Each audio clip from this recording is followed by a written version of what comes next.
Welcome to the show, everybody. It is Same Cast, Different Day Podcast. I'm Martell Roland. And I'm Tina Marie. Hey y'all, hey. She want to act like a mom today on this episode. So those of y'all who are watching the video version or watching this I live, got the water running. Sorry y'all. I gotta clean my sink out, my bad. Wash my hands.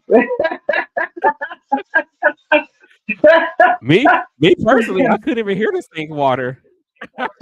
oh. Oh, okay, we're good. I can wash some dishes then. Yeah, I didn't hear it. So on this episode, I was just talking to Tina. I was like, maybe we should like just take like a step back and talk about everyday life and issues and things that's going on in community stuff that affects normal everyday people. And I feel like one of the things that we need to touch on is because due to how can I say this without Tina getting in trouble? Oh my God. I don't even No, know what he I finna say, y'all. No, I'm just gonna say like we need to touch on like overdose stuff Oh, we can talk and how about like that. How am I gonna get in trouble with that? and like how people can get help because I didn't HIPAA law and all that other kind of stuff. So Well, I'm not gonna talk. I don't have to talk about anybody single nobody out.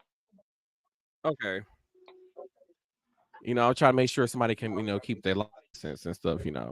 Oh, I'm definitely gonna keep the money coming, honey. Gotta keep the money. So so one of the things we talk about because we see is a lot of drug use that's going on out here. I started watching this show called on I think it's called On Air Live, like live. And one of the things that Hmm. I didn't know about was the fentanyl and heroin being as bad as it is. Yes, it is. So Yes, it is. like majority of the time when they were like pulling over people and when they pull over these people and they search their cars or whatever, most of the majority of the time, it was either fentanyl or heroin that they were or is meth is heroin and meth the same thing? Y'all, you how you know I don't You do said it's drugs. what? It's like So heroin and meth fentanyl is is an this opiate. No, heroin and meth are not the same thing. Fentanyl is a derivative of heroin. So anything that's an opiate comes from heroin. And heroin, okay. excuse me. No, let me back up. So heroin and all its derivatives come from the opium plant, which is where the word opiate comes from. Hmm. Okay, and opium or like poppy seeds and all that stuff. Um, they are. I don't know of any like poppy seed fields here, but they are big in other countries. Okay. That's a lot to remember. Okay. Because I was watching this show and I kept like a lot of people that were getting pulled over with one of those three things in their vehicle. And from watching this show, this was the first time that I learned that fentanyl was like in a pill form. I never knew that this whole time. I thought it was something totally different, like a powder or something. Um, I didn't know. I don't know. So I don't know if they crush the pill and do stuff with it. I don't know. But we see these things happening in our community, and it's like, how do we slow it down? How do we protect people from having overdoses? Like it was this one show I was watching called New Amsterdam, and one of the doctors where there was like this place set up where people who were doing I think believe heroin or meth, whatever's the one that you shoot up. Uh, there was like these places that they can go to where these people can safely use Hmm. these drugs. Safely used. Safely used. Yeah, Yep. where they would get clean Hmm. needles and stuff all the time. And I was Hmm. wondering like if Hmm. something that existed in Milwaukee and if and I feel like if there's a way where people are who are addicted is like instead of just sending them to jail or whatever, like yeah, they was on the drug or whatever they sent them. I feel like and one of the things I feel like a law should change. Like I feel like if you are So an they did. user, They did. So they did change. Like when the opiate epidemic was finally reached the words of epidemic, that has to go Mm-hmm. through politics and stuff like that, right? They started siphoning money for people like mental health services. What else did they put into play? Um, that's why a lot of these companies have programs now. If you are suffering from addiction, they don't fire you if you're trying to get help. Um, what else have I No, seen? no, I was saying like if instead of like when these people when you know that they're users, instead of sending them in jail automatically and locking them up, and now they spending 3 to 4 years in jail, and they go cold turkey in jail, and they say they back out on the streets doing it anyway. Instead of like sending them to jail, why don't we just send them to a clinic for help? So Especially if I they feel are a like I a feel repeat like user. nope. I feel like anybody in possession of these illicit scheduled substances, right, that do not have a prescription, because some prescription medications are scheduled, right? Mm-hmm. When I say scheduled, that means they're on the list of illicit substances, right?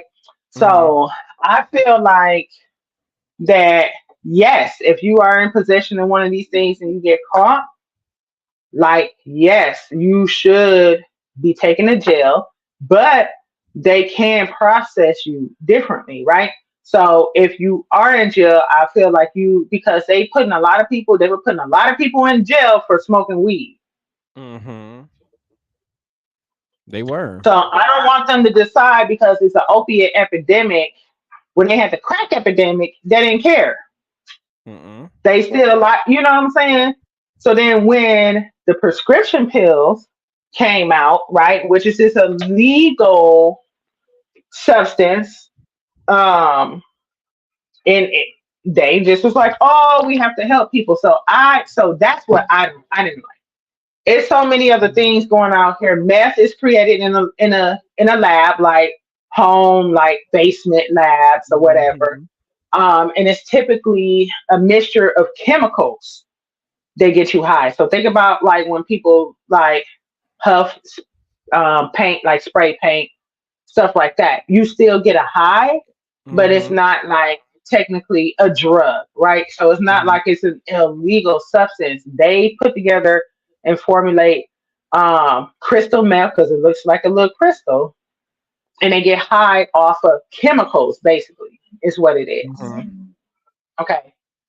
So I do feel like if you are in possession of these illegal substances, yeah, you should be. Ain't no, it shouldn't be a slap on the wrist because you wasn't giving people slaps on the wrist for smoking blunts in their car.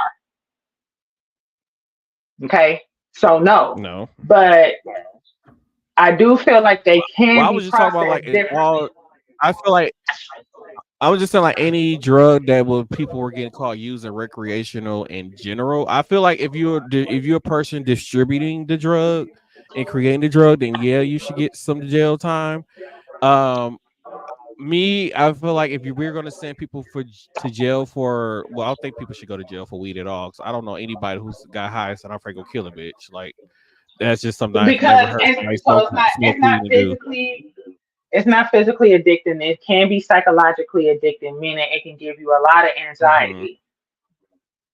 If you Right. smoke a lot, Right. So I'm thinking like, well, why don't they just send in these people who's like on like meth or crack or any type because of it these ain't other enough stuff. spaces. And So it's that, not right, enough and spaces for it these is not people. in the spaces either, and I thought about that too because I'm like for well like people who are like repeat offenders, I'm like okay yeah let's just send them to jail because you just never learned your lesson. But if you like, I say like your first or second term, and then you like hey, let's send this person to, a place to get clean, and then we had to serve a year in jail afterwards. So from my readings, research, and being told by people who were on certain drugs, any opiate derivative, so you got your oxys, you got your Mm-hmm. heroin, et cetera, is the hardest to get off. Mm-hmm. It is the most addictive. Okay. Now you Mm-hmm. got to think about in terms of addiction. So you got your physical withdrawals, you have your mental withdrawals, right? Mm-hmm. and then you got to break a habit. So it takes a long period of time, and it's Mhm. a process. So those people need to go to the hospital first, right, to make sure Mhm. they can detox safely in a controlled environment. Um, Mhm. and then they have to take it upon themselves. And a lot of times they get sponsors where they check in on the people like, hey, you missed your meeting, support groups, things Mhm. like that.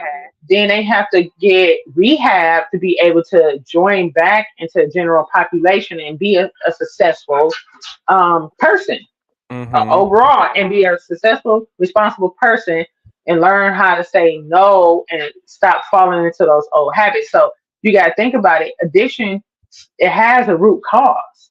So Mhm. you also have to see psych. A lot of people um, that come to our clinic with substance abuse issues, they have to do talk therapy or see a psychiatrist, because there Mhm. is a deep seated cause as to why they have these addictions. Now, you do have some people that are social users, okay, where like social drinkers, right? Because alcohol is also addictive, okay?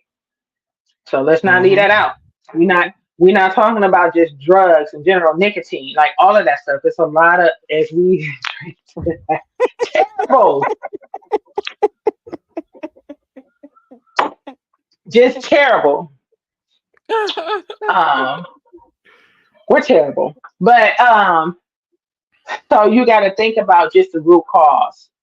It can be anxiety, depression, PTSD, trauma. It can be a lot of those things, right? Mhm. Um, they have to learn how to overcome those things in order to battle their addiction. So it's a very, very long process. And when I say we don't have the resources here in this country, that's what I mean. Now, you do have rehab facilities if the person is not in a predicament where they absolutely have to do an inpatient stay at a hospital. And these Mhm. rehab facilities do have trained medical personnel there where they can detox safely. But then again, they cost a lot of money, right? So that was one of the things that they introduced as a bill to reform the opiate epidemic, was send out all of these grants and funding for people to be able to have access to rehab, access to medications to help them with their addictions. They try to put, more of a incentive on people to get into these fields of expertise. Um, and then they also, what else? Here in our city, they started offering Narcan for free, right? Mhm. You can go to a fire station and get Narcan for free. That's one of the places. There's a lot of other places you can go to Narcan and get it for free. Now, so things like that used to come in like an injectable, a pill, this, that, and the other, right? But now they give it as a nasal spray because it makes more sense. If the person is unconscious, a lot of people, yeah, for one, don't know how to inject or where to inject, right? If it Mhm. comes in the nasal spray, I know how to put it up your nose, Mhm. and that helps to save a lot of lives, right? So, Yes. but Narcan is only for opiates. That's it. So if that's what one. So when you brought like the healthcare thing into and how expensive these programs in, do you think if we had universal healthcare in the states, a lot of people would go get helps with their addiction? So I do feel like I feel like it's just a shortage of people in that field, because it is very that can wear down a person, kind of like social work, right? Yeah, Eventually, it'll wear but somebody down. we don't have a lot of people in those fields either.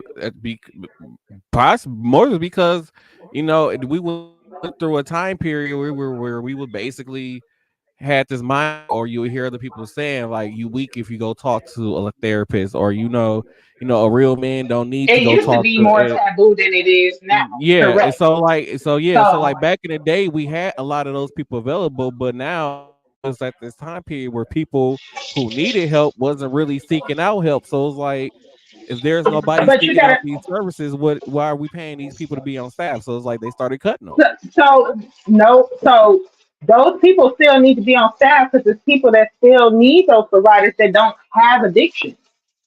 Right. So you got to think about it like that. And I guarantee each and every one of us can benefit from counseling of some sort. And you got to think about it. Counseling doesn't only come in the healthcare field. Your pastors, your priests, your Mm-hmm. reverends, they're also taught how to counsel. Mm-hmm. Okay, you got your school counselors, even though they few and far in between. They still counsel. Your primary care providers. That's becoming. I mean, I started out as a psych major. You know what I'm saying? When I was in So high school, there, it's starting to become one school incorporated more counselor into for like family practice. we had one school counselor for over like 2,000 some students. And see, that's crazy. But I will say this: like most people that go into like psychiatry or even like PMH and Ps, which are psychiatric mental health nurse practitioners, they get paid more than regular doctors, regular nurse practitioners, Hmm. physician assistants, all of that, right? Because they know what come along with it. That's something very heavy to deal with, and a lot of people have a lot of deep, very unfortunate things that have happened to them, and for that to weigh on your conscience, and you seeing like 20 people a day, it's like how do you process that? So then, in turn, how do you deal with your mental health? That's why I said a lot of people come Yeah. out of that field And, because it's and hard. and It's hard.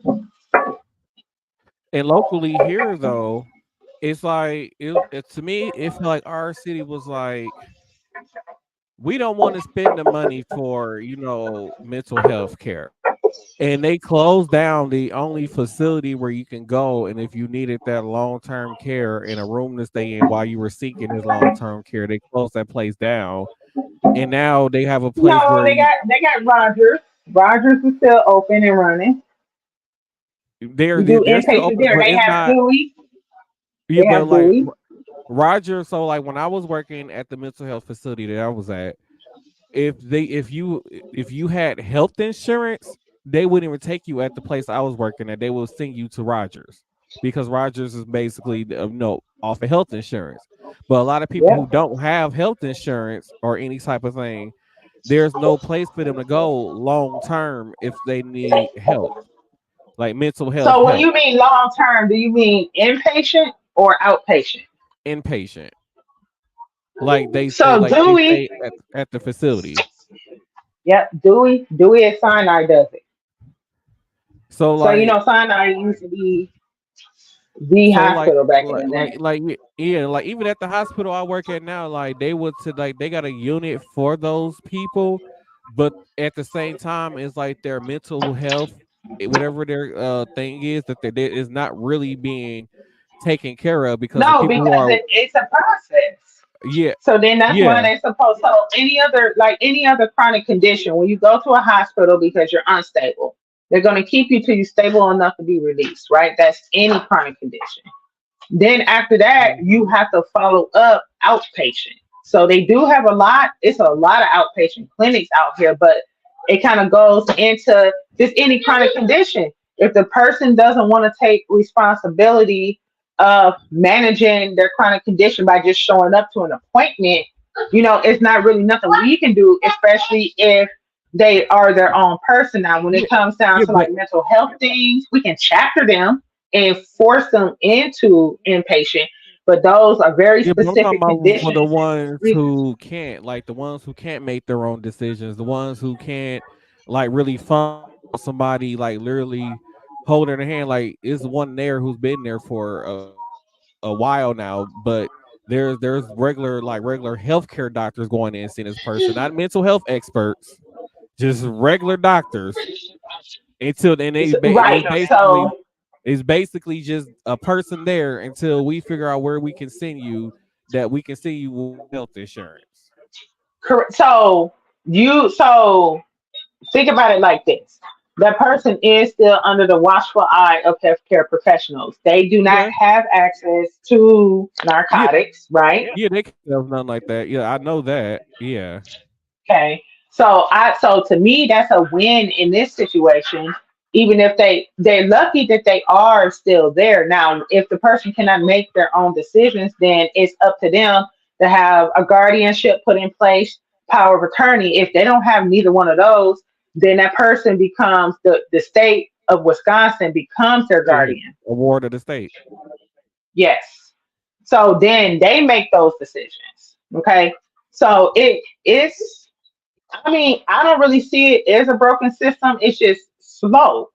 And it's because we just don't have enough resources for something like that. Because once again, like you said, back in the day, it was so taboo for people to even speak out about these things. It was kept quiet, swept under the rug. The family dealt with it. That's just who they are, such and such and such and such, and not really holding those people accountable. Yes, they're grown, but at the same time, if you have a loved one that's spiraling out of control, why wouldn't you say something to them? I understand it's an uncomfortable conversation, but it's also uncomfortable to see somebody, what I'm saying, just be a shell of themselves. And a lot of times these things, like, to me, addiction is a disease. A lot of people be like, oh, well, no, they da da da da da, they know better. No, when something take hold of you and you Mhm. can't shake that from you, and that's all you know, and that's what make you feel better because everything else don't make you feel better, which way are you going? Mhm. You know what I'm saying? So it's like they need to learn healthy coping mechanisms. They need to be educated as to why these substances are not good for them, what their life expectancy looks like if you continue to use these substances, and then what are they doing to their families? Like, they have to be sat down and educated by somebody. And a lot of times the family, they don't want to listen to the person in the family. It takes, and you know how I hate this. I can say something to somebody, and it takes for somebody else to say the same thing to them to want to actually, take note and be like, oh, okay, I need to do something. Sometimes that's what it takes for a person to hear. If somebody completely a stranger to you, don't know too much about you, you feel like they're not passing judgment. They can't talk about it to somebody else because of HIPAA, right? So it's Mhm. like now you're in a safe space because that's what it's supposed to be to get all of this stuff out when you're ready to. Everybody moves at their own pace with something like that. And I mean, when I say just me being a nurse for what, like 6 years, I've seen and heard a lot of traumatic stuff. A lot, a lot. You know what I'm saying? And just to see, and in my role, I have to remain very unbiased, right? Non judgmental. I'm there to help. Mhm. Okay. So now, especially if you came to us for help, that is the very first step. And I'm proud of you because Right. it takes a lot to say, I can't do this anymore. Yeah, that's true. So, so I just think that it's just the lack of resources. And like I was saying, this is something that has been discussed in my clinic where because a lot of mental health issues are more prevalent, right? Because we always group addiction under a mental health issue. Um, Mhm. it's a mental health issue, and then it becomes a physical issue because now you're physically addicted to the medication. And I mean the substance, and if you come down off of it, it's a possibility you can die if it's not in a controlled environment, right? So now primary care is taking on more of these things and trying to bridge the gap until a lot of the patients can get in to see the specialist. So that's what we have been doing in Mhm. order to try to combat something like that, So and I mean, Mhm. it's they're not the experts, but you do receive education about addiction medicine. You do. And then some people like Right. doctors, physicians, they are, even if it's not their specialty, like they didn't go do a fellowship in addiction medicine or something like that. Um, they are still trained to treat the body as a whole. All them years of education and training and this, that, and the other, they can literally go to any, just like a nurse. I can go to any specialty because I was trained that way. You get what I'm saying? So I have the Mhm. knowledge I have the base knowledge to deal with it. It's just a lot of people just are not gravitating towards that because it's hard on you. Like you have to be a very strong person to have to take on a lot of people's traumas. You just have to. And me personally, as a healthcare professional, I feel like that's what I hear the most, the burnout with just that, because it's not a lot of them. And then they're being flooded with a lot of people that need help. And then you get this guilt that you can't help everybody. And then when you see somebody, that was doing good and they backslide, you start to second guess yourself. What could I have done better? Did I say something? Did you start going through all of this stuff in your mind, and that's where the burnout come from, or it's just like when people go into crisis mode and they call you in the middle of the night, Mm-hmm. so it's a lot to come with it. And it's like, yeah, they get paid more, but not much more to deal Right. with. It's a lot. It is a lot. So I really feel like, the one thing that we try to teach people that is actively going through addiction is you need to have a very stable support system. That's why we try to get them into groups. That's your support system. You get Right. a sponsor when you get into the group. I can call you up if I'm starting to have like these, cravings and stuff like that. So I don't know, but yes, to piggyback off of it and to circle back around, I do feel like, yes, if you get caught, if you get caught with something you ain't supposed to have, it's illegal for a reason, right? Right. And we can't just slap them on the hand with it, because it's like people start to think, well, they ain't gonna do nothing to me, I'm just gonna keep going. Now if your actions start to have consequences, then it's like, oh man, after a while you're gonna be like, this is really messing me up. Then if somebody come to you and be like, listen, I know you can't really keep a job, keep housing, you know food, clothing, but I can help you. But these are the rules. You gotta hold people accountable to stuff. Yes, I wasn't Because saying then if you don't hold them everybody will get accountable, then caught. you become an enabler. I wasn't saying everybody caught, they get a slap on the first, at least that first time. l- Let them give that first time, like, okay, you know what, if you go through this rehab program or whatever, then we will give you a lighter jail sentence. But I say about that second or third time, you should have even learned your lesson by then at that point. And yeah, you And need to be doing during your downtime. it's so crazy to me because I feel like for DUIs, right? They're very kind of lax here. In our state, you That gotta have so many DUIs before you get jail time, right? If you didn't right, cause property damage or bodily harm. correct. So yeah, and I think here, I think before you actually get like, I think you have to get like 6 DUIs here in Yep. order for them to actually Yep. do something. I think they don't even suspend your license to after your fourth or fifth DUI. Mhm. Mhm. Mhm.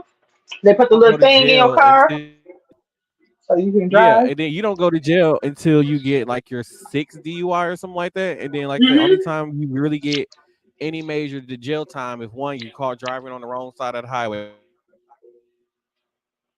or you do some serious property damage while under the influence and you get caught doing it. That's what I'm saying. Bodily harm or property damage. If you don't cause none of those, you get so many slaps on the wrist, right? It Mm-hmm. used to be if you got caught with some weed in the car, you going to jail.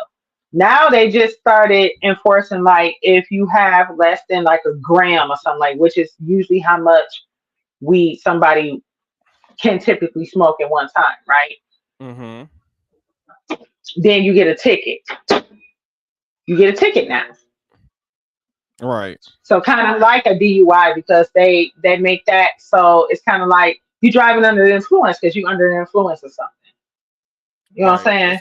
So, but then it kind of go back to what it exactly is a DUI. Is a DUI only when they're under the influence of drugs and alcohol? And what kind of drugs? Is it just illicit drugs? Because they can be. under the influence of their pain medication. They can be under any medication. Any medication can alter your mental state. Anything. Mm-hmm. So I That feel like that's kind of like a gray area with that, you know. true, and it's crazy because like that show I was telling you about that I be watching. Like when you see a lot of those people, when you see them get pull over somebody that's for a DUI, like they go to jail right away in some states. And I feel like the state that we live in, when it The comes to southern states don't play getting that. caught drinking Southern states don't play it. here, Wisconsin, though, we know this is a drinking state. So you yeah, know, but unfortunately then for cheap dairy and drinking and barbecue, brats rather. I mean, it's your generation that's out there doing all that drinking and driving. You drinking right now? I drink to that safely in my home. I do not condone drinking and driving. Wait,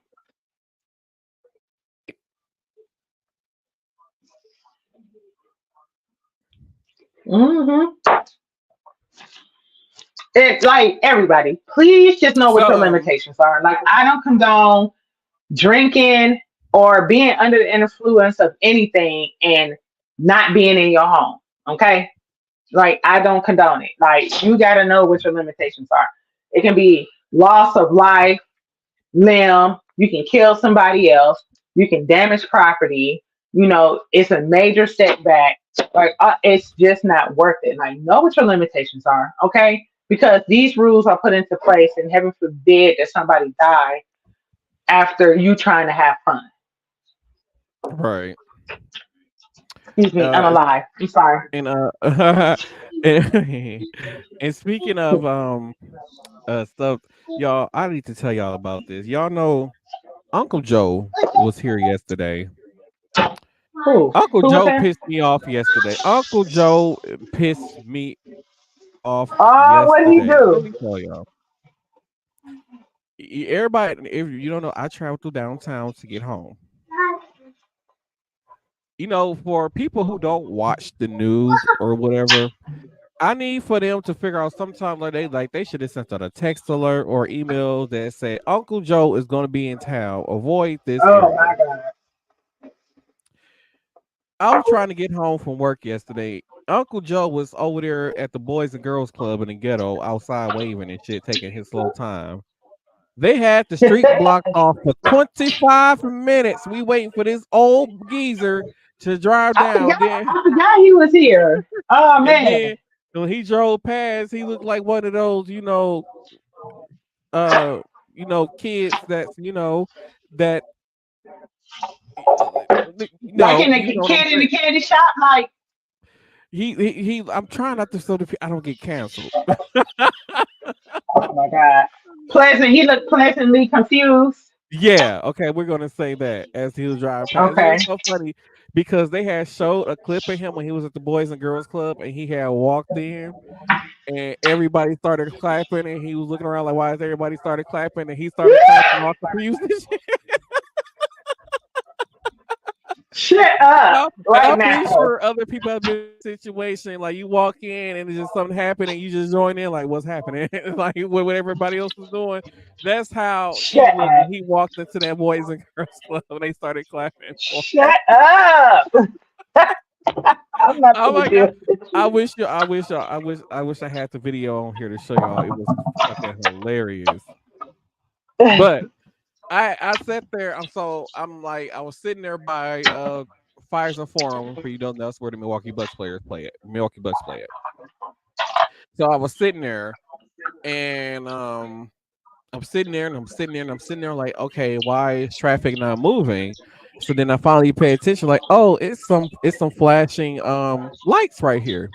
Like I see police lights. I'm like, okay, maybe it's a real bad accident. Something they ain't got to freak go through. Okay, Not you forgot he was gonna be here too. I forgot. I forgot. And I Mm, drove mm. down to the next block, and I'm like, huh, that street's blocked off too. So then I drive down to the next block, and I'm like, damn, this street is blocked off too. So I drive down to the next block, and I turn like I can't fucking go north. Like I need to get home. I'm trying to get home, and they had all the streets blocked off, so I couldn't get home. So it's like you literally just sitting there and just waiting and waiting and waiting. And I'm like, and it came to the point, like, mind you, I still haven't put together why we're waiting. Like, why is all these streets blocked off? I haven't put that together Oh yet. my God. Oh So my we just God. still sitting there just waiting and waiting and waiting. Everybody else is like, what the fuck is we waiting for? I guess everybody who got normal 9 to 5 jobs didn't know why we were all just there waiting. So we're just waiting. And then next thing I know, I'm like, now look up. And I'm like, huh, it's an orange helicopter out there. Like, dang, was the accident that bad that they had to bring in fight for life? So I'm thinking, I'm thinking it's Yeah, it that. was like for life out there. It It was. wasn't. It wasn't. It was for Uncle Joe. Like so, it was a bad accident down on All I Drexel know is Road. The that young lady what. went through the windshield. All I know is that about 37 years later, you saw a group of motorcycles, three SUVs. Then he finally drove past, and another limo finally drove past, and then some more police cars drove past, and another police car drove past. Then two ambulances drove behind the thing. I said, "Now what the Yes, hell?" I was getting yes. pissed off. Like That's how they do. I was so pissed off. And first of all, sir, I hope you ain't traveling here on American dollars because I don't know how the hell did y'all get two Air Force He two of he those came limousines. he came to talk about the If he was whole if he came here to traffic campaign, initiative thing we if doing. he No, came here if he to was coming, campaign, he better use so his he own did money. come here. So he came about the things we doing, those concrete barriers and stuff we putting in the street. That shit that That's pissed what me he off. came here for. That's what he came here for. What I'm At least saying, that's what the radio said when I listened if yesterday. he came here to campaign, I just know he better use his own damn money because I don't know how the hell they spent how much money it cost to fill up Air Force One and for them to put two bulletproof limousines on their aeroplane. How did they get his limousine here? I know they ain't drive it. I mean, it's come on, it's Air Force One. You know how big Air Force One is now. Come on. Exactly. So y'all, I'm just he better be using his own damn money, spending all that money He flying two might he limousines might be across the he country. might be. I mean, I didn't hear him about taking like campaigning or anything like that. From what I heard, he was coming into town He was because campaigning. I forgot what they call the whole traffic initiative, but the mayor, what's his name? The one I met and I can't remember his name. That piece of crap, Cavalier Johnson. Yeah, so he was the one that put that was like the biggest thing during his term, right? That I can recall. That's the biggest change in the city, I should say. Where they stopping people from what we call here in Milwaukee baselining, which is you driving in a parking lane fast as hell for no reason, right? Um, and just that, and they started out in specific areas of the city. Also, the speed bumps, right? Mm-hmm. Those are the two things that they did. I feel like at first they started Well, out with those little they only sticks put at speed the bumps corners. in until it's enough people in a neighborhood to agree to put in the speed bumps because whoever owns a That's what house. they said before, but I feel like that's not completely accurate because they put speed bumps over where I used to live at, and I asked my landlord, and he said they just did it. He didn't know nothing about it, but they got to pay for it. Yeah, because like we got the letter, we like so when they did before they put the ones in over here, they said the resident at such and such put the was the one who called and but it to start the process for the speed bumps or whatever. And if you agree for the speed bumps, there's a little paper that we have to sign and send back saying we agree for the speed bumps to be put in, and then it showed what each person in the neighborhood would pay for the speed bump. Yep. So that's what he said. He said he didn't get any notification about it, but this is how I'm so I glad I'm say, not over there no more. I already say first I'm of so all, we glad talking I'm about your sunny. old landlord. We all know how he was. Woo, child, y'all. I'm so glad I decided to buy my house. That was the best thing I ever did in my life. Child, listen. Like we all know how that one was. Man, man. But yeah, Uncle Joe decided to bring his ass to town, and that kind of pissed me off. And then today I was like, oh, I'm gonna have me some extra money. I can go renew my plates on my vehicle because it's due on the 27th. And then I go to the dealership, and then it's like the thing I think I hate most right now about my vehicle is that it's still under warranty. And for me to keep my warranty, I have to maintain certain maintenance on my vehicle to keep my warranty on the vehicle. So when they say, "Oh, it's recommended at this time, you gotta do such and such," but then something if something was happening to use my warranty, Nissan be like, "Oh well, you had no proof that at such and such miles you got this maintenance done to prevent this from happening." So it's like you have to maintain the maintenance to keep your warranty, and that shit pisses me Oh, off. that sucks. Yeah. So I ended up having to. So I took my car in for oil change. They're like, "Oh well, you're almost at 15,000 miles, so you need to do this, this, and that." What do And you that do shit. with 15,000 miles? Wait a minute, I need to know because I ain't never heard nothing like that in my life. What you doing at So 15,000 miles they other than did the oil change? something. They did an oil change, a tire rotation, something with the brake fluids, Who getting a tire rotation at 15,000 miles? and something else. It was something else they did on there. And then yeah, it was something else. I'm like, That so shit like came out of the like cabin, $300. man, it came out to $223. The actual air I know, filter yes. was only Air filter. the air filter, cabin filter, I mean, was only $50. You only supposed to get that changed once a year. How long you done had that car? It's been over a year. Oh, well, okay. Fine. So the Okay, cabin okay. filter was like $50, and I looked at the price. I'm like, they charged me more in labor than the actual parts that they replaced on my car. Like they charged me So, $125 for labor. so let me ask you this: for that to be for your warranty to be maintained, does it have to be them that provide the service? Most of the time they would say them because you gotta take it to a Nissan Care. So like if something was to happen to it, I would have to take it to a Nissan Care facility in order for them to fix it. I mean, because I'm like, I'm going to show you how to change your Because cabin air filter at this point. Because I'll show like you how to change all them things. I know how to do it. It's in my glove box. Like I know how to do it. Yeah, Uh, that's what I'm saying. Because you could have went and bought that but stuff for then yourself and just because put then it they be like, in. well, do you have proof it was done at this time? And did you do it like so? It's almost like going through them. It's like keeping a law that you maintain and it did on time when you're supposed to do it. Because then they be like, oh, well, since you ain't doing it at such and such, like we recommend that we can void your warranty when such and such happened. Okay, so next time we change your cabin air filter, we just gonna record you with the time, stamp, and date, because you know that just automatically happens with our phones, Yeah, because and I we was like, gonna just well, be like, and then it was well, like, how do yeah, we know it was put in properly? and then it was like, right. And it was like at 30,000 miles, and considering I got an all wheel drive, I got to get a transmission, flush and fill, and all these other kind of stuff done to it. And it's like, oh, yeah, that's going to run you about $700. For a That's not transmission flush and fill. a transmission, flush and fill, and some other shit that whatever they do at 30,000 miles. I looked at the thing, it was like $679.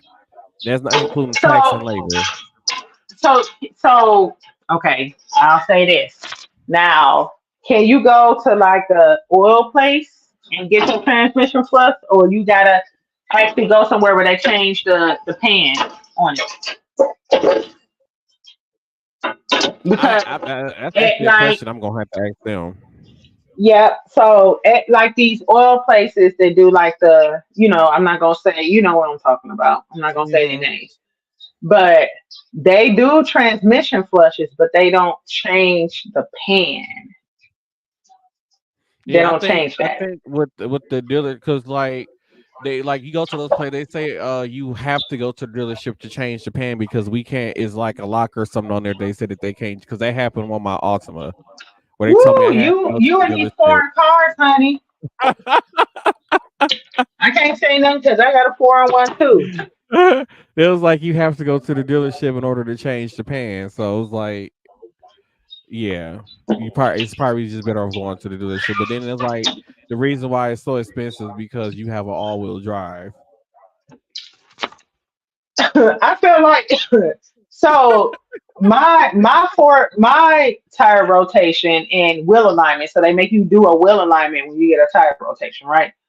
I feel like that alone was like $150 for me. And then my oil changes because of the type of oil that I get, that I choose to get. I don't have to because my engine is brand new in my car.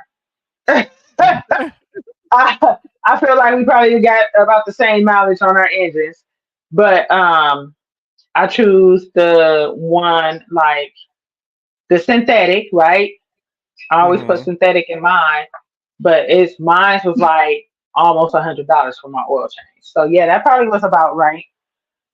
Yeah. Because like when I had my older car, I would get the one where the more expensive oil where I would have to go instead of how High people was mileage. going with like going like 3 times a year, even though I didn't have a high mileage vehicle at the time, because I don't even think the vehicle had 100,000 miles yet. My Yeah, I get the one you can orange car go that I had. like five So or six yeah, months I was getting without the getting one an where I oil had to go change. twice a year to get an oil change instead of Yeah, that 3 or 4 or whatever.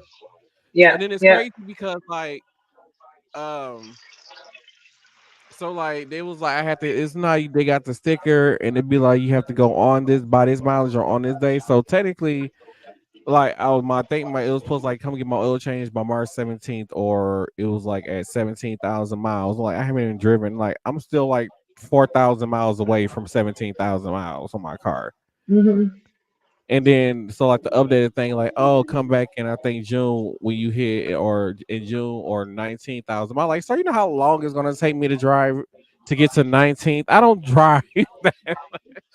So I will tell you this: when I I just feel went like and I got my shouldn't be oil required change to get my oil done, change by even the dates on there, just on the simple fact I don't drive that much. so I will say this: like when I went and got my oil change done, they give you the mileage in the month, right?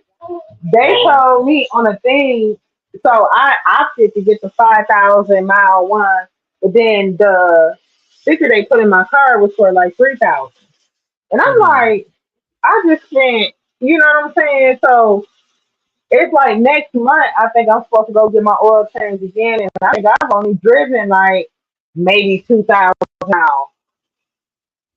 You know what I'm saying? Hmm. So I feel And, like that's just and I a feel like load I of only shit. got the mileage that I'm got now because I was doing DoorDash, but I don't even do that no more. So it's like unless I'm going to work or going to go make bad decisions with Tina and Mary, like I don't go It nowhere. ain't bad decisions with Tina Mary. I know I can't Oh, wait for our speaking of next bad decisions, hibachi. we making bad decisions this weekend. Oh yeah, I forgot. I don't know who posted. I don't know because she was talking about going either to Water Street or Brewskis. So as long as I can get my oh my god, what is it called?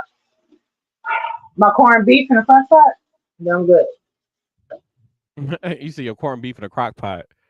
Yeah, I'm probably gonna just make that on Saturday with my Yeah, because cabbage. she was I don't, cause I think she was talking about meeting up at like 12 o'clock. Oh, in the afternoon? Yeah. Oh, I'm not messing with y'all all day like that. But I like yeah. Okay. Yay, Okay. day drinking. Mhm. Mhm. Yes, I I figured. ain't messing Yeah, with y'all all day like that. I think that was the plan to do day drinking, and then yeah.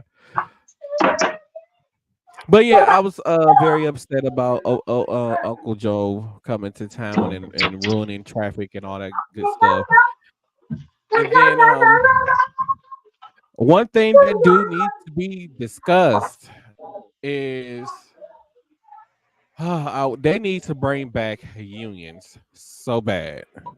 Need to bring back what? Unions. Yeah, I agree. When I was working for the state, I had a union. Because I Yeah, feel I like did. workers like And then without a they passed a union, law that workers said no don't. union, Yeah, like right? workers, like right now, we don't have the right to collective bargaining in Wisconsin. So it's Yeah. like, so it's like we can get like your management can literally treat you horrible. Your boss can overwork you. They can do all kind of things and just get away with it, and you don't have a say so. You can't say it's like you if you dare to speak about it, we gonna get rid of you. And it's like at some point something needs to be done because it's like it's so many people being burned out, being broke down.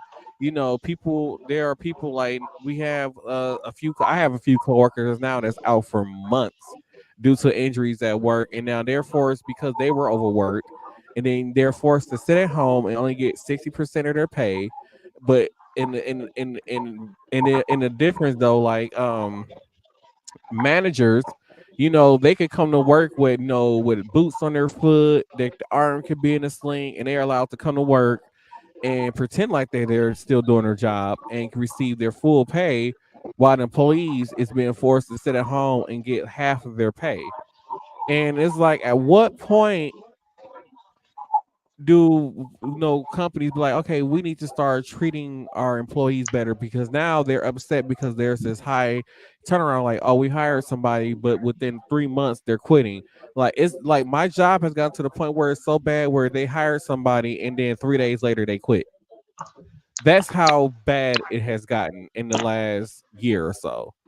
And then you have So the people who are not fit to be managers, who don't know how to communicate with their employees, don't know how to what's the word, how to take criticism, or take input from other people. It's just constructive feedback.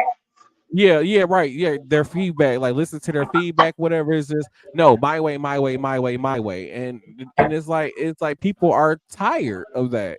And then you got this new generation, that especially the younger people, they're like, I don't give a fuck. I'm not gonna put up with your shit. I don't care about what you talking about. And they will quit a job and go get another one just like that. And a lot of people keep on saying, like, oh, it's not a lot of jobs out there. It is a lot of jobs out there.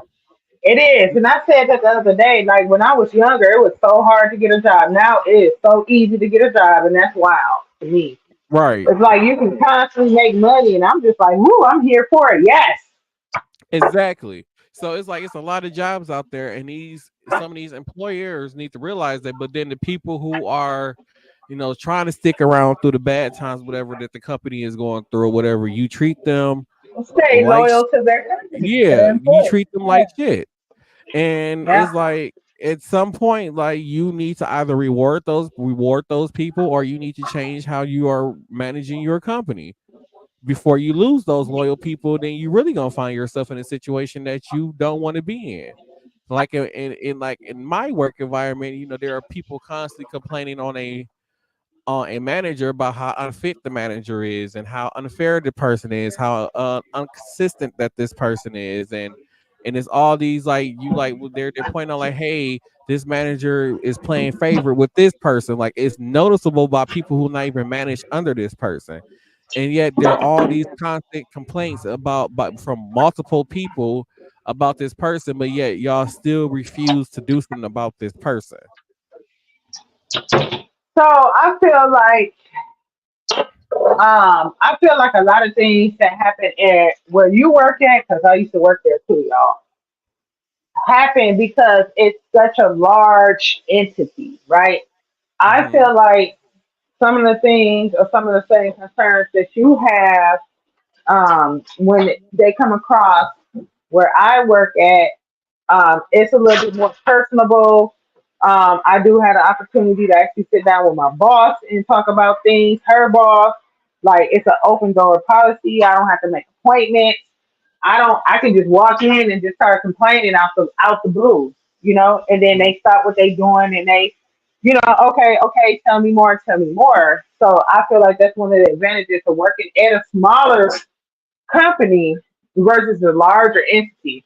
And I also feel like, in my experience, I've been working since 14, y'all, and I'm 41 years old, right? Smaller businesses have more compassion and give you more leeway when it comes to like your family or, unexpected events and things like that. They're more accommodating. In Hmm. my opinion, um, they're way more accommodating than larger entities. And I get it because larger entities like your job per se, it is a little bit different. Even though we're both in healthcare, it's a little bit different. More mine is more of an ambulatory setting, where yours is ambulatory or outpatient. and inpatient. So Mm-hmm. it's like when it comes to that inpatient um, part, you can't like really cut corners. You can't because you got sick people there round the clock, this, that, and the other, right? You can't really cut those corners. And with your job, and I tell a lot of people because I did that, I did the same thing you was doing for about 10 years, right, on and off. Um, I feel like the people that come in there that are not employees, right? They're not Mm-hmm. corporate, they're not management. They are more appreciative to the job that you do than the actual company. And I just say that period. And I don't know why that is because I don't know why that is. Because if the tables turned and they were impatient Mm-hmm. and they had one of you guys, come in there and do what you do, would they be as appreciative for you to come in there? You get what I'm saying? Like Mm-hmm. I so that's what I don't like. And I talk to you often about, and I hear you talking about just the work conditions, and I'm like, how long has it been since I left there? Probably what, like, let me see, I've been here 3 years and 2 years. It's been at least 5 years since I've been there. Mm-hmm. And just the work, and I only work there on the weekends, y'all. And just the work conditions, like when I was there, like it was a lot. Then, you know what I'm saying? And I felt like we could use a few more hands here and there, just extra bodies in the building because you never know about, call-ins, vacations, things like that. You can prepare for vacations, but you can't prepare for call-ins, right? So Mm-hmm. just to have a few extra people staff and something like that, because it's always going to be something to do, right? In that environment, Mm-hmm. it it's not going to hurt. But then when you get the people at the top that want to cut corners, budget this, budget that, we're going to siphon our money into other things because we want to expand. I get it because just it's a great place, like health wise, and I see their vision. But how you gonna run all of that if if your support staff is not happy? Now, if you don't have a union, right, to do these collective bargaining things when the employees feel like they can talk to their rep and a rep can push these concerns and it's a safe environment and ain't no retaliation happening, no Mm-hmm. this, that, and the other happening, then it's like you're gonna have a massive exodus where everybody quits. And then what do you do? Correct. And that's a problem that they facing now. So like it's been times where we've been told like, hey, we need X amount of people. Like we're getting burned out, we're tired, we're going home sore. We can't really do anything once we're off work because we're too tired to do anything. And then when you go to bed and now you just thinking about how you're gonna be tired the next day coming home from work. Like that's how bad it is. And then we always say like, hey, we need more people, then we get to, oh, it's not in the budget to hire more people. So like the department that I work in, there's a need for at least 34 employees, but it's not in That's the budget to crazy. hire those 34 employees to fill that spot. So they're going to constantly So continue to keep working their current staff to the bone. So this is my thought process. If this was me, and this is just a wild suggestion I'm gonna throw out there. If somebody want to pick it up, right? There are labor law attorneys. So each company is required by law to post the labor laws, right? Somewhere. Mm-hmm. What was that? Yeah, she got to go be a mom, in which we don't have none of that posted nowhere Um, in our hospital. so usually in the break room. Usually in Nope, the it's break not room. in So there. think about. So I know they stop y'all from going in certain break rooms, and I feel like when I was in those break rooms, they were there. So now is they got to say where if you don't work in that floor, you no longer have access. Like we don't have access to the office no more. Like the office for our department, we don't have access. We can't go walk in the office.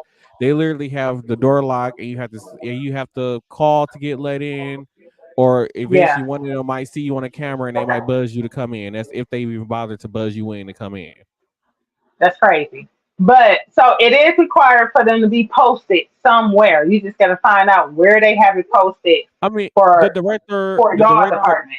our current director of our department, he said out his own mouth, we ran the numbers and our system is showing that you guys are basically are responsible for more than 8 hours worth of work within your 8 hour shift. So it's currently showing that you guys are doing about 12 to 13 hours of work in 8 hour shifts. And instead of them doing, like I said, doing the necessary steps so that the staff would not have to do that, they're like, oh no, we're just gonna keep making you do it because it's not in the budget. But at the same So time, no, you guys spent $20 million on a brand new building that you guys said that you guys didn't budget for, but you guys went along ahead anyways and spent $20 million on a building. You're spending an additional $500 million on a parking structure. Then include the additional $10 to $15 million that you're spending on a new elevator bank, and then that doesn't include the new 14 to 15 story building that you're planning on building after you tear down so that a sounds like parking lot. billions to me, like at least a billion, right? Exactly. So, so what I'm saying is they have to adhere to the labor laws.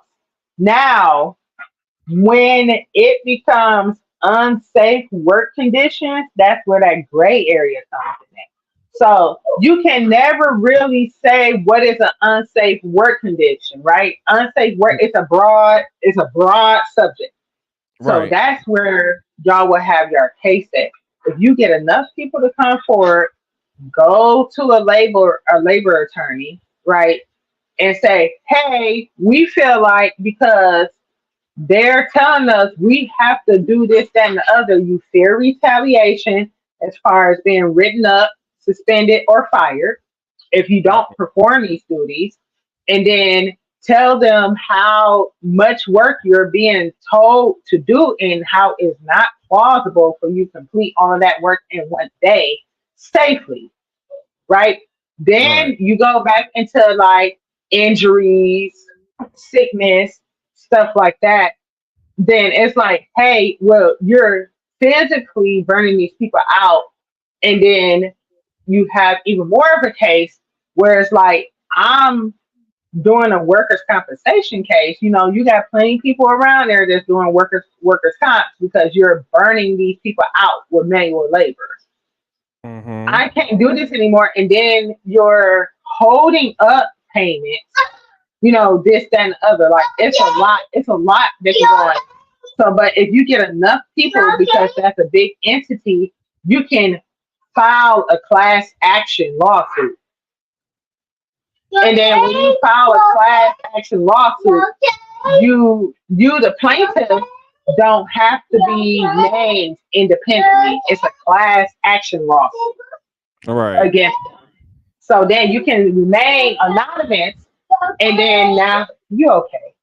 And then they look into the practices, the labor laws and stuff of that company. You get what I'm And, saying? and You it's you crazy put you because picking up what I'm putting down? yeah, but it's crazy because like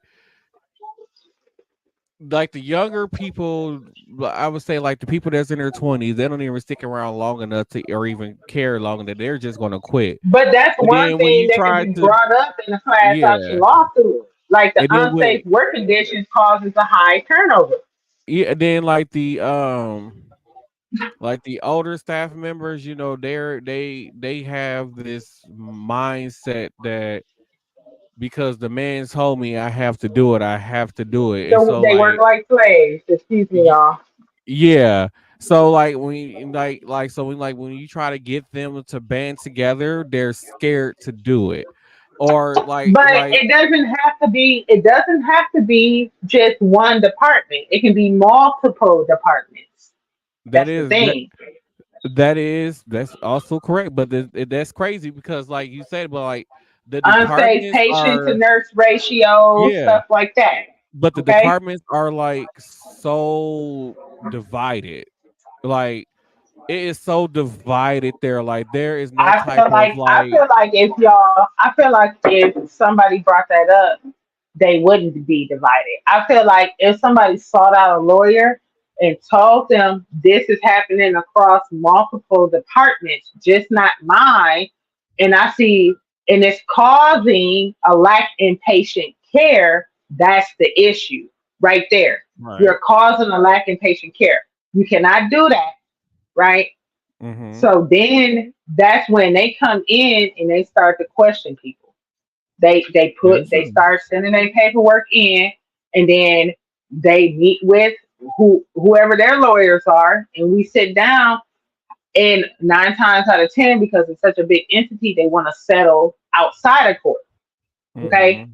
you always want to do a settlement outside of court, but it's like if the settlement is outside of court, it has to include that you're going to rectify what the you need to pay them more, number one. Number two, you need to rectify what the issue is. And the thing is, if you create safer work environments and offer people more money, you're going to get more staff. You're going to retain more staff. Mm-hmm. Yeah, cause like one of Okay. the issues is like we're working towards this. We're going to switch towards it, and eventually, this is going to be the end goal. But it's like you guys are not at the end goal, and you putting stuff into place before you got the everything else But set you up. So can't. now you burning out your So people. so my thing is, you cannot expand without the staff. You're only going to burn out the staff that you actually have. So then what? You're gonna fall back on. I don't want to hear that you want to put temps in there. Temps are temps for a reason, right? So what's your long term solution for permanent staff? What is your retention Mm-hmm. policy? Like I want to hear all of that. They have committees for that stuff because we have a retention committee at my job. You get what I'm saying? So I know they do have it, you know, and the thing is, their goal is to cut costs by stopping people coming in there as temps across all departments, right? Mm-hmm. And getting more permanent staff, and it cuts the cost down. Because I will say, in my current role, when a temp comes in, they're making at least $15 to $20 more than I do an hour as a permanent staff member. You get what I'm saying? In our So position, we and then we think about you can pay them $15 to $20 extra an hour because they're from a staffing agency, they're agency staff, but mm-hmm. and they've been here 3 years. So you've been paying them $15 to $20 more than I've been being paid the 3 years I've been here. How come you can't give me a raise and I do more than they do? Yeah. You So know what like I'm saying? when we had Power Clean, we just gonna say Power Clean. When we had Yeah. Power Clean, they had so like the Power Clean people were getting paid 20 some dollars an hour. And That's before they raised y'all pay. yeah. Well, I was still making more than the Power Clean people when they brought them in. Because you've been there So for how many years? almost 10 years. So yeah. That's what I'm saying.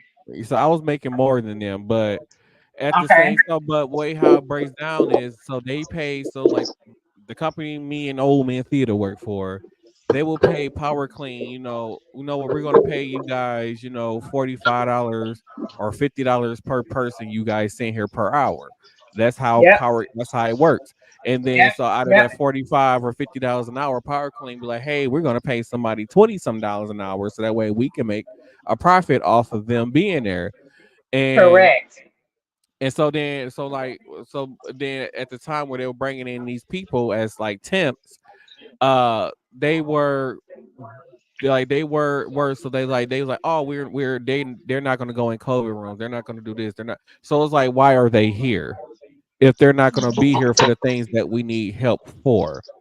And it took them a So long that's time to kind of phase out them people when they were there. And then on top of that, like you have people that you have regular employees that's making $18 an hour that you expect them to go into COVID rooms during this is during the time where we didn't have a vaccine or anything, and you expected these people making $18 an hour with no hazard pay because our company did not offer hazard pay uh Yep.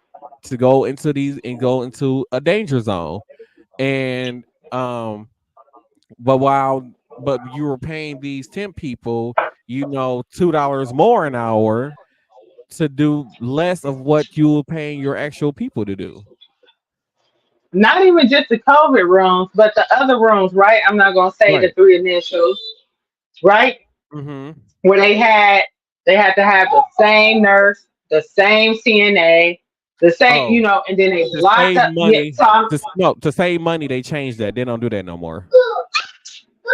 they don't see these type of people no more because I can't imagine them So not no, seeing those people with those they things. still got those kind of patients, but instead of that nurse just having that one patient the whole day, that nurse now can their nurse is gonna have five two if they're in the ICU, the nurse is still gonna have 2 to 3 patients. They're on a regular if it's a regular floor, the nurse is gonna have That five is other patients.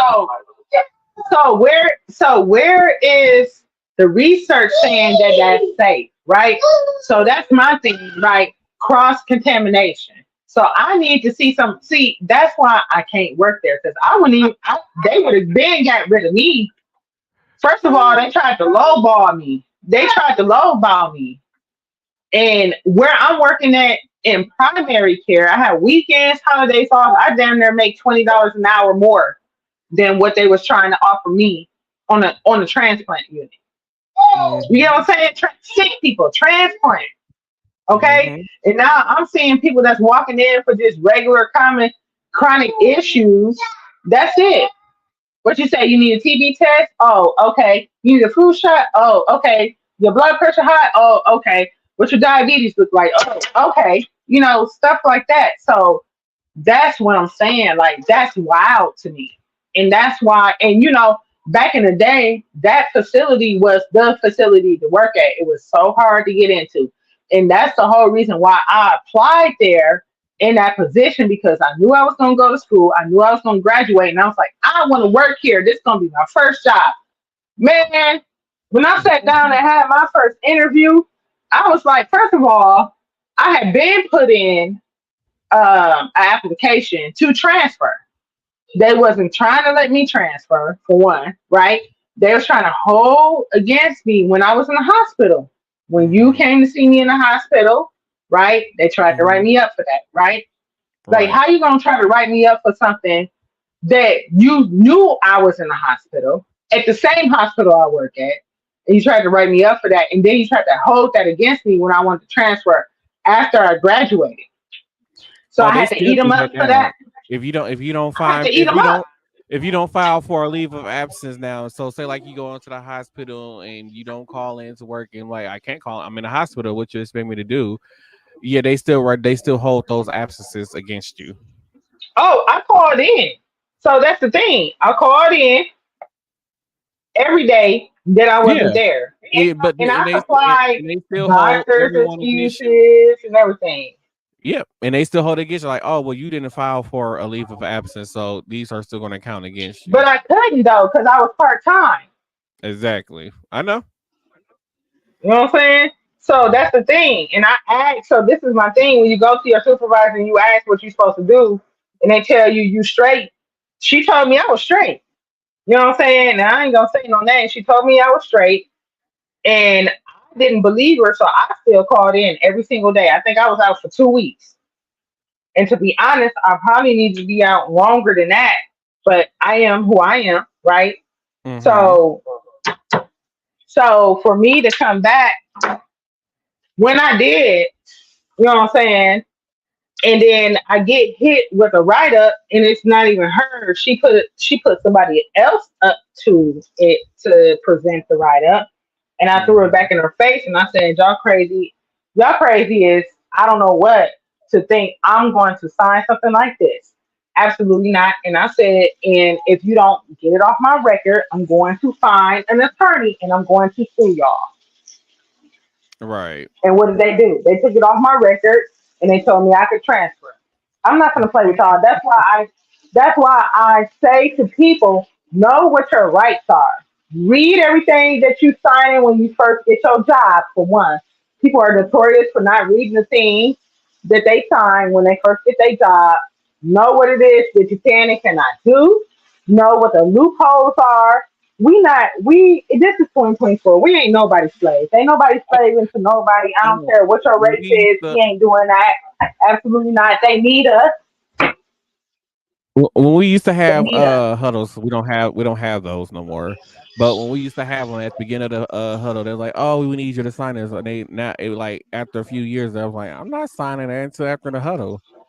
And they're like, "What do you Yeah. mean?" I'm like, "Cause I don't know what this is about. Like, this might mean no. It might be something that I don't agree with, so I'm not going to sign it to the end of the huddle." Yeah. Yeah. Yeah. And then like now it's like, and so like I remember there was one point where I was off of work once again from an injury from there, and I was off from work, and I went back. I was gone for like 3 months, and then I came back to work, and there were so many rule changes that I didn't know about. And then it was like, I'm getting in trouble now for stuff that I don't even know that's a rule. And how Oh, am I supposed to know? that sounds like a them problem.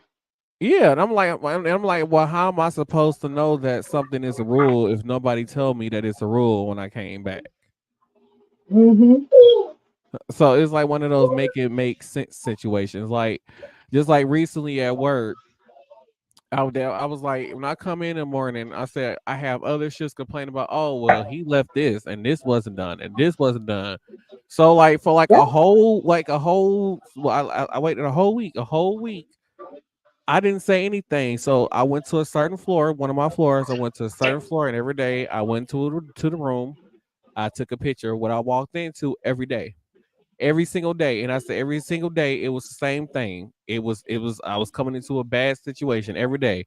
So then it was this there came time where it's like, oh, well, they said that you left this. I'm like, okay, first of all, I don't even have enough time on my shift to do everything that you expect me to do. And then I'm like, and then on top of that, if I'm spending half of my morning cleaning this up, and I started swiping through my log of 7 photos, and I started swiping and going through it. I'm like, so if I'm cleaning stuff like this up every day when they come in order for me to start doing my job correctly, um, how am I supposed to get all my work done in 8 hours?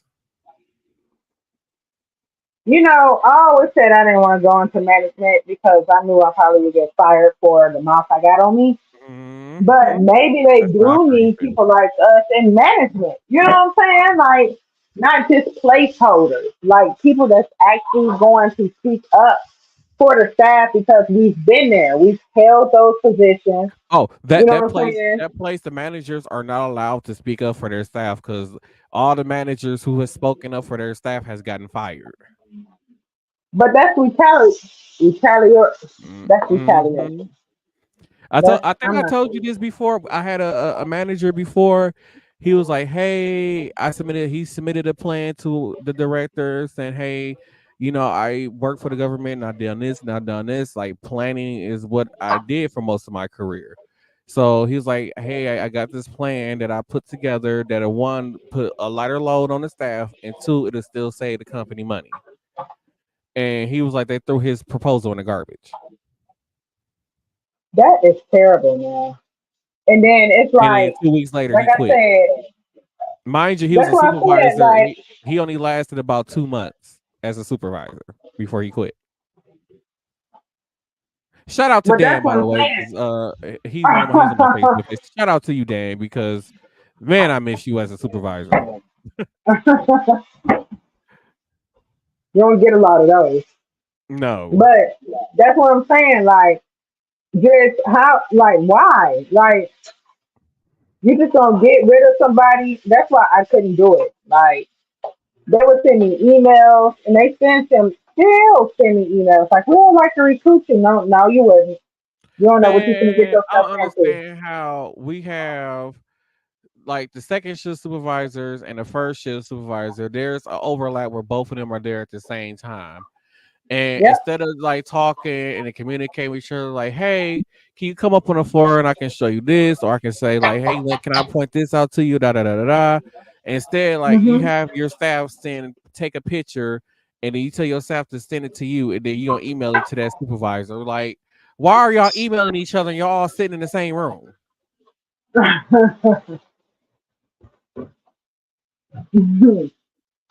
it was like it was one situation where somebody from the rehab place, when the Rays had a rehab gym up there, and they complained. It was like, hey, this hasn't been getting done over the course of whatever time, and it's starting to become an issue. Like, he sent somebody up here to do it, and for that supervisor or that supervisor's response was, I trust that my team is doing their job. Obviously, if they were doing their job, I wouldn't be on this phone talking to you. That's terrible. So that's terrible customer service, right? Exactly. That's terrible customer service. But yeah, I'm gonna take you seriously and come up there and check it out and see what you're saying, and I'll address it. Don't worry. Right. That's all you gotta say to them.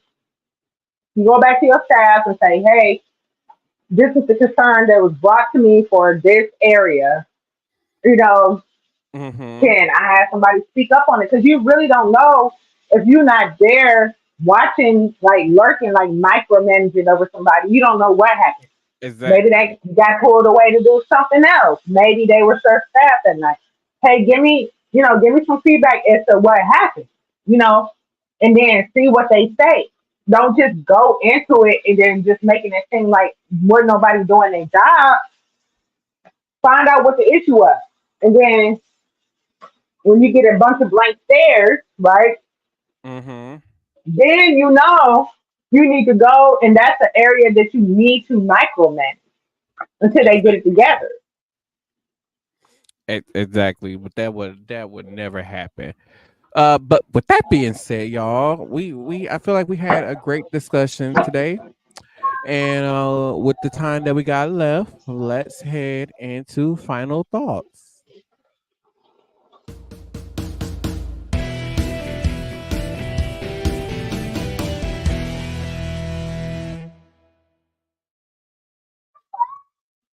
Oh, hey, it's me. Okay, so y'all got this series touring in the background. He will be trying to find the thoughts. So one of my final thoughts: don't have kids when you're 40 years old, because you're gonna be tired as hell. Okay, you ain't gonna know what to do, and you're gonna be sitting beside yourself like, what kind of decision did I make? But now, for real, my final thought is educate, educate, educate yourself. Okay, I'm very passionate about mental health awareness in all aspects of it.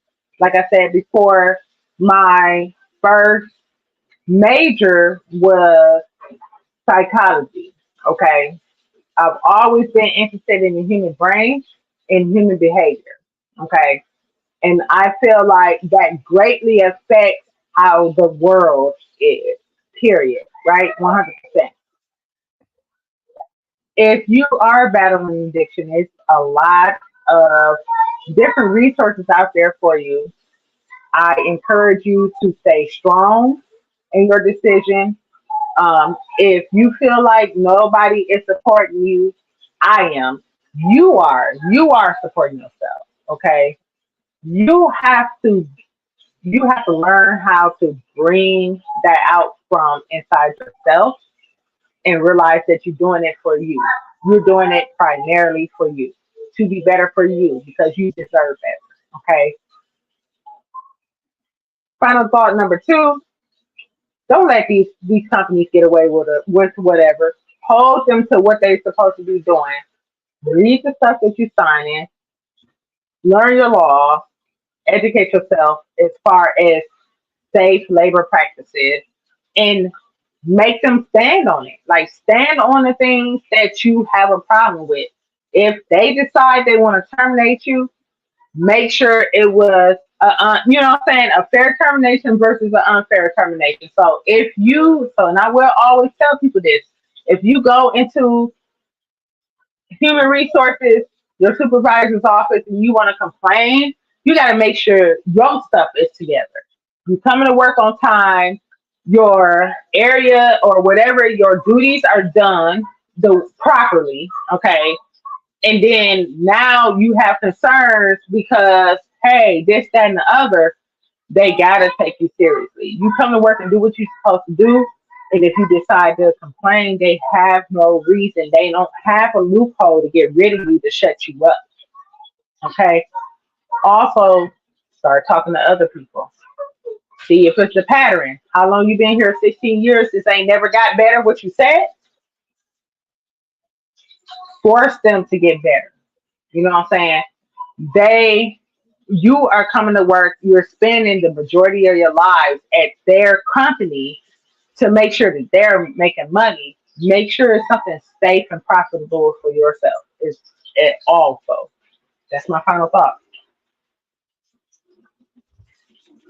All right, hello. My final thoughts is gas is still too damn high. Oh Can my we get god. gas prices go back down to $1.99 at least? Because I cannot Nope. stand paying these high ass prices for gas prices. Uncle Joe needs to Stop driving reimburse me. everywhere. I'll be driving everywhere, but to that damn place. Stop home. Uncle Joe need to reimburse me for my gas I had burned, sitting there waiting for him 45 and a half years. I was waiting for him because he wanted to wave at people at the Boys and Girls Club. So I feel like I should be reimbursed for that gas. Um, one thing I want to add that we should have is what's the word I'm trying to think of, a company should be required to give people mental health days. Can we please make that a thing? Do we need to go, I like that idea. protest? Do we need to go marching? We need to go do something. We need to do something for that way these companies can start giving their employees mental health days, because there are just some days where people are just like, I cannot deal with life today, and I just need to take a break and collect myself and bring myself together. But because I don't have, the time off, or I can't afford to take the time off, they're constantly be forced to go to work and just go through the motions of everyday life without really dealing with whatever is going on with their head or with their emotions or what they're just in this life issues in general. So can we please make mental health days a thing with employers? And that's my final thoughts. So I want to add one more thing. Tomorrow's that 3rd year anniversary of the passing of my father. He was my rock. He was my Marvin, guardian. He was my protector. He was my educator. I miss him with all my heart, y'all. I drink to that.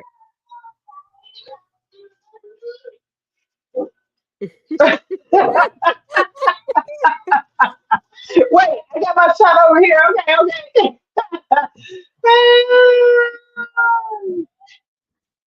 Oh, oh, with that being said, okay, okay. So I don't know what was going on with Hurricane that. I had Harvey. to verify myself on TikTok. But with that being said, thank you all for joining us on this episode of Same Cast Different Day podcast. If you want to watch us live, make sure you tune in next Thursday at 7:15 p.m., 6:15 p.m. on the East Coast, and we will see you all next week on the Same Cast Different Day podcast. I'll be safe.